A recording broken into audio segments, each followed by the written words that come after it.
Matters raised with permission of the Chair, 0 hour, Sri Rajiv Shukla. धन्यवाद सभापति।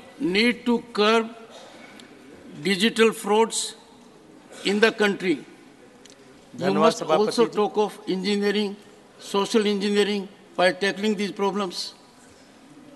धन्यवाद सभापति जी, मैं आज एक बहुत ही गंभीर मुद्दा उठा रहा हूं जो दिन ब दिन बढ़ती जा रही डिजिटल लेन देन के साथ, और जैसे जैसे हम नकदी अर्थव्यवस्था से कैशलेस अर्थव्यवस्था की ओर बढ़ रहे हैं, डिजिटल धोखाधड़ी की संख्या भी बढ़ रही है।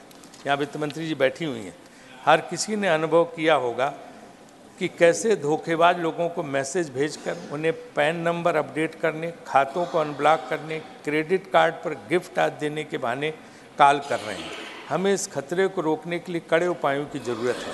आज यह सच है कि कार्ड से भुगतान और यूपीआई के माध्यम से भुगतान बढ़ गया है, लेकिन साथ ही लोग डिजिटल धोखाधड़ी में लाखों रुपए खो रहे हैं।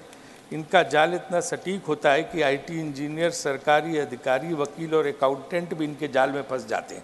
और गरीब लोग तो बहुत ज़्यादा, वो तो उनको धमकाते हैं कि मैं साहब बिहार से हूँ, जो पकड़वाना है पकड़वा लो, हम आपको पकड़वा नहीं, आप हमें पकड़ा नहीं सकते।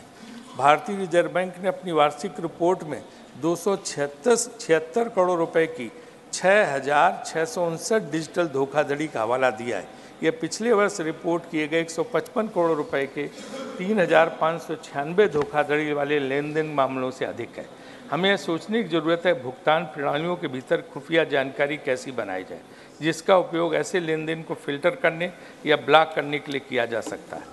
साथ ही हमारे लोगों की डिजिटल जागरूकता में सुधार के लिए व्यापक कार्य योजना की जरूरत है। सभी के हाथों में मोबाइल फ़ोन है, लेकिन उनमें से अधिकांश को उन सुरक्षा उपायों की जानकारी नहीं है जो उन्हें अपनी वित्तीय सुरक्षा के लिए अपनाने चाहिए। भारतीय बैंकों ने महत्वपूर्ण उपाय सुझाए हैं, जिनमें नए खातों में लेन देन के लिए एक सीमा, ज्ञात धोखेबाजों के लिए एक सेंट्रल नेगेटिव एजेंसी और धोखाधड़ी की रिपोर्टिंग पर कैश फ्लो को रोकने के लिए एक स्टैंडर्ड ऑपरेटिंग प्रोसीजर शामिल है। 15 नवंबर तक के सरकारी आंकड़ों के अनुसार 2019 में राष्ट्रीय साइबर रिपोर्टिंग प्रणाली की शुरुआत के बाद से 1.3 मिलियन से अधिक शिकायतें प्राप्त हुई है। सवाल यह है कि हम कितने मामलों को ट्रैक करने, मामलों को सुलझाने में सफल हुए हैं। पुलिस भी इनमें उस तरह से प्रशिक्षित नहीं जैसे उनको प्रशिक्षित होना चाहिए। वित्त मंत्री जी यहाँ बैठी हैं, जिस तरह से लोगों को बेवकूफ़ बना के उनको धोखे से उनके पैसे लूट जाते हैं, गरीब लोगों के, किसी के 30,000, 40,000, किसी 1 लाख, 1.5 लाख, लोग परेशान हैं। इस पर कुछ ना कुछ आप करिए, बहुत ज़रूरी है। इसलिए मैं ये विषय यहाँ पे उठा रहा हूँ। सभापति जी ने कहा कि सोशल इंजीनियरिंग के बाद, सोशल इंजीनियरिंग का इनसे बड़ा उदाहरण कौन हो सकता? प्रतीक राजस्थान के जाट होने के बाद उपराष्ट्रपति हो गए। सारी मलाई तो आप ही खा रहे हैं। सोशल इंजीनियरिंग की दूसरी कौन खा रहा? उपराष्ट्रपति पे कोई पहुँचा वहाँ से? हमारे मृदा जी जो डिप्टी चेयरमैन तक पहुँचे, तो आप यहाँ से वहाँ पहुँच गए, तो सोशल इंजीनियरिंग के आपसे ज़्यादा उदाहरण कौन हो सकता है? तो ये तो हम सोशल मीडिया और डिजिटल उस पर बोल रहे हैं, सोशल इंजीनियरिंग कहाँ से?